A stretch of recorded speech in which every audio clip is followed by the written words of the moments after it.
भारत में आपातकाल का दौर और संविधान का उल्लंघन इस विषय पर अपना वक्तव्य प्रस्तुत करने हेतु यहाँ उपस्थित हूँ। मान्यवर, अपने वक्तव्य को प्रारंभ करने से पूर्व इस सभा से मैं एक सवाल पूछना चाहूंगी कि ऐसी कौन सी चीज है जिसे हम महसूस तो कर सकते हैं मगर देख या सुन नहीं सकते। और इस सभा मंडप में उपस्थित हर किसी के दिमाग में इसका जवाब आ भी गया होगा, जी हाँ, वो है हवा।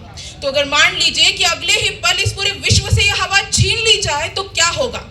तो मानव, पशु पक्षी, सजीवों के दिल की धड़कनें रुक जाएंगी, हम बेहोश होकर गिरने लगेंगे, सजीव मरने लगेंगे और पूरी जगह पे अंधकार छा जाएगा। लेकिन ये कोई कल्पना नहीं है, क्योंकि मेरा ये भारत देश इस स्थिति से पहले भी जूझ चुका है, जिसे इतिहास में इमरजेंसी नाम से दर्ज कर दिया गया था। वहाँ फर्क बस इतना था कि वो हवा आजादी की हवा थी, जिसे रातों रात कैद कर लिया गया था, और इसी के परिणाम स्वरूप लोकतंत्र की दिल धड़कन कहे जाने वाले मीडिया और विरोधकों को रोक दिया गया था। अभिव्यक्ति की आवाज बेहोश होकर गिर गई थी, स्वतंत्रता मर गई थी और पूरा देश अंधकार के साये में चला गया था। लेकिन ऐसी क्या पार्श्वभूमि बनी थी कि उस वक्त आपातकाल नाम का काला पन्ना हमें हमारे इतिहास में जोड़ना पड़ा? तो ये जानने के लिए चलते हैं 1971 से 75 के उस दौर में। 1971 के भारत पाकिस्तान युद्ध विजय और विधानसभा के चुनाव की जीत के बाद अब पूरा भारत देश कांग्रेस यानी इंदिरा जी के मुट्ठी में था, और तभी 1972 में उन्होंने पहला 24वां संवैधानिक संशोधन किया। 1973 से हमारे देश की आर्थिक स्थिति बिगड़ने लगी थी, सरकार पर भ्रष्टाचार के आरोप लग रहे थे। एक तरफ गुजरात और रेल आंदोलन था तो दूसरी तरफ संपूर्ण क्रांति मोर्चा था। और इसी बीच 6 मार्च 1975 के दिन दिल्ली में आयोजित जनसभा से लगभग 7.5 लाख लोगों ने दहाड़ लगाई कि सदियों की ठंडी राख सुगबुगा उठी, मिट्टी सोने का ताज पहन इठलाती है, दो रहा समय के रथ का घर घर नाच सुनो, सिंहासन खाली करो कि जनता आती है, सिंहासन खाली करो कि जनता आती है। तभी इंदिरा जी के खिलाफ चल रहे रायबरेली केस का रिजल्ट 12 जून को आया और उन्हें उसमें दोषी करार कर दिया गया था। उनसे सारे अधिकार छीन चुके थे, अब वो सिर्फ नाम की प्रधानमंत्री बच गई थी। और उसी बीच 25 जून 1975 के दिन आयोजित दिल्ली की रैली में जयप्रकाश जी ने नारा लगा दिया कि अब सरकारी कर्मचारी, पुलिस और आर्मी को सरकार की बात सुनने की कोई जरूरत नहीं है। और विपक्ष की इन्हीं नारों को सहारा बनाकर 25 जून 1975 रात के 11:30 बजे भारत में आपातकाल इंदिरा जी के हिसाब से हमारे देश की परिस्थिति देखकर लगाना पड़ा, और जयप्रकाश जी के हिसाब से वो लगाया गया। जिस भारत ने अभी अभी आजादी की कोख से जन्म लिया था, वो फिर से छिन चुकी थी। उसी रात 3 बजे के आसपास सारे विपक्षी नेताओं को जेल में डाल दिया गया था, और यहीं से शुरू हुआ हमारी देश की गरिमा और अभिमान के बलिदान पर सत्ता की कुर्सी बचाए रखने का वो चक्र। हर तरफ था इंदिरा जी का दम्भ, और खतरे में था लोकतंत्र का एक स्तंभ।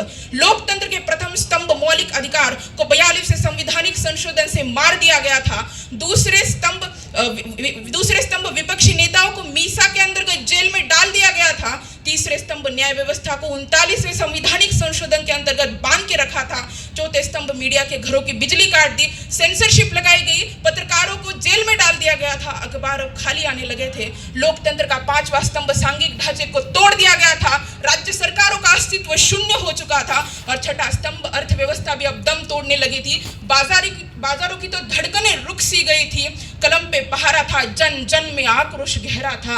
और तभी नौजवान कवि दुष्यंत की लेखनी पीड़ा से कर रहा रही थी कि हो गई है पीर, पर्वत सी पिघलनी चाहिए, अब उस हिमालय से कोई गंगा निकलनी चाहिए। मेरे सीने में नहीं तो तेरे सीने में सही हो कहीं भी आग, लेकिन आग जलनी चाहिए।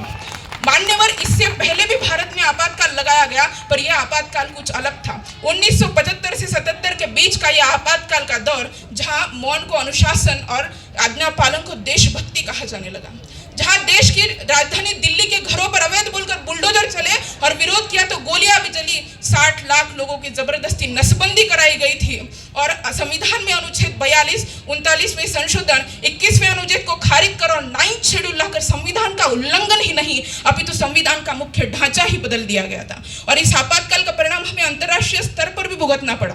अन्य निवेशी देश भारत में निवेश करने हेतु संकोच कर रहे थे, हमारी अंतर्राष्ट्रीय छवि खराब हो गई थी और सब तरफ अंधकार छाया हुआ था।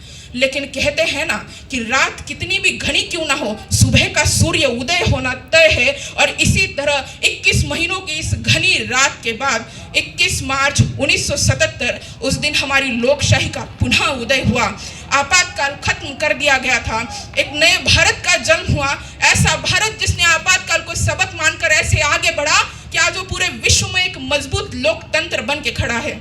एक ऐसा भारत जो जहां दुनिया के हर देश ने इमरजेंसी को ब्रेकडाउन ऑफ इंडियन डेमोक्रेसी कहा, वही हमने उसे इवोल्यूशन के चश्मे से देखा और आगे बढ़ते चले गए। ऐसे आगे बढ़े कि स्कॉटिश इतिहासकार अलेक्जेंडर डॉ, जिन्होंने कहा था कि हमारा देश लोकतंत्र के लायक नहीं है और यहाँ लोकतंत्र आएगा तो टिकेगा भी नहीं। और मान्यवर, मुझे लगता है कि नरक से अगर डॉ देख रहे होंगे तो सोच रहे होंगे कि क्या से क्या हो गए देखते देखते, क्योंकि आज का भारत वही भारत है जो स्टार्टअप के मामले में दुनिया में तीसरे क्रमांक पर है। ये वही भारत है जिसने चंद्रयान 3 को पृथ्वी से चंद्रमा तक सबसे कम बजट में पहुंचाया है। और ये वही भारत है जो अंतरराष्ट्रीय तनाव के मामलों के बीच भी विश्व गुरु बन के खड़ा है, क्योंकि हमने अपने इतिहास से सीखा है, हमने अपने कर्तव्यों का निर्वहन किया है। और मुझे लगता है कि आपातकाल हमारे लिए कोई तोहफा नहीं बल्कि एक जिम्मेदारी का सबक है जो इस देश के युवा कहे जाने वाले हर एक युवा के कंधे पर है। और मैं अपने इस वक्तव्य का अंत किसी मौन से नहीं बल्कि एक संकल्प से करना चाहूंगी कि भले ही अतीत हमसे छीन लिया गया हो, लेकिन भविष्य अभी भी हमारे हाथ में है। तो पथ में कितनी भी बाधाएं क्यों ना आए, हम अपने इस देश को निरंतर विकास पथ पर बढ़ाते रहेंगे, क्योंकि विपत्ति जब आती है कायर को दहलाती है। शूरमा नहीं विचलित होते, क्षण एक नहीं वो धीरज होते। हम युवा विघ्नों को गले लगाते हैं, कांटों में राह बनाते हैं, और हम युवा कांटों में राह बनाते हैं। जय हिंद, धन्यवाद।